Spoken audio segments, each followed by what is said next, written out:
कभी सोचा है कि डॉक्टर की प्रिस्क्रिप्शन इतनी इंपॉर्टेंट आखिर होती क्यों है? सिंपल आंसर ये है कि क्योंकि मेडिसिन का मैटर सिर्फ गैस करने का नहीं होता कि करेक्ट ट्रीटमेंट का होता है उसका मैटर।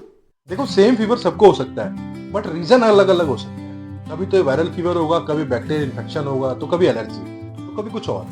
अगर हम बस अपने मन से मेडिसिन ले लेंगे ना, तो प्रॉब्लम सॉल्व होने के बजाय और भी बिगड़ सकती है। इसलिए डॉक्टर पहले सिम्टम सुनता है आपके, फिर चेक करता है और फिर प्रिस्क्रिप्शन लिखता है। देखो, प्रिस्क्रिप्शन का सबसे बड़ा फायदा ये होता है कि सही मेडिसिन सही डोज सही टाइम पे मिलती है पेशेंट को। और हर मेडिसिन हर इंसान के लिए सेम नहीं होती है। उसकी एज, उसका वेट, उसकी health condition, allergy, pregnancy, kidney या लीवर के इशू सब मैटर करते हैं। जो मेडिसिन एक पर्सन के लिए सेफ है, वो दूसरे के लिए हार्मफुल भी हो सकती है। और एक और इम्पोर्टेंट बात, ओवर द काउंटर मेडिसिन भी सोच समझ के लेनी चाहिए। लोग सोचते हैं कि अरे यार, ये तो कॉमन मेडिसिन है, ले लेते हैं। बट कॉमन होने का मतलब हार्मलेस होना नहीं होता। गलत डोज से साइड इफेक्ट हो सकते हैं, ड्राउजीनेस आ सकती है, किसी को एसिडिटी हो सकती है, या हो सकता है कि मेडिसिन का इफेक्ट ही ना हो। प्रिस्क्रिप्शन एक सेफ्टी चेक है। डॉक्टर देख लेता है कि आपको उस मेडिसिन से एलर्जी तो नहीं है, कोई ड्रग इंटरेक्शन तो नहीं हो रहा है, और जो ट्रीटमेंट आपको दिया जा रहा है वो आपके बॉडी के लिए सुटेबल है या नहीं। ये स्पेशली इंपॉर्टेंट होता है जब जब पेशेंट ऑलरेडी किसी और मेडिसिन पर चल रहा हो और कोई मेडिसिन उसकी चल रही हो। कभी कभी दो मेडिसिन एक साथ रिएक्शन कर देती हैं।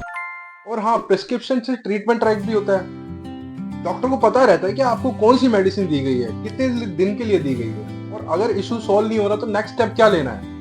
मतलब प्रिस्क्रिप्शन सिर्फ पेपर की स्लिप नहीं है, ये प्रॉपर मेडिकल एक प्लान होता है। एक और रीजन है कि एंटीबायोटिक का मिसयूज बहुत हो रहा है आज की डेट में।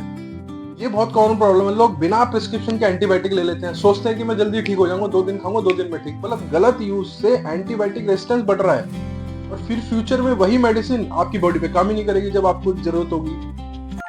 तो शॉर्ट में बोलो तो प्रिस्क्रिप्शन जरूरी है, because it protects you from the wrong medicine, wrong dose and wrong treatment. ये आपकी सेफ्टी, रिकवरी और लॉन्ग टर्म हेल्थ के लिए इंपॉर्टेंट है। अगर कभी डाउट हो तो सेल्फ मेडिकेशन मत करो, डॉक्टर से कंसल्ट करो, सिम्टम क्लियरली बताओ डॉक्टर को, और प्रिस्क्रिप्शन को फॉलो करो। क्योंकि हेल्थ के केस में जल्दी नहीं करनी है, जल्दी से ज्यादा इंपॉर्टेंट है सही होना। Thank you.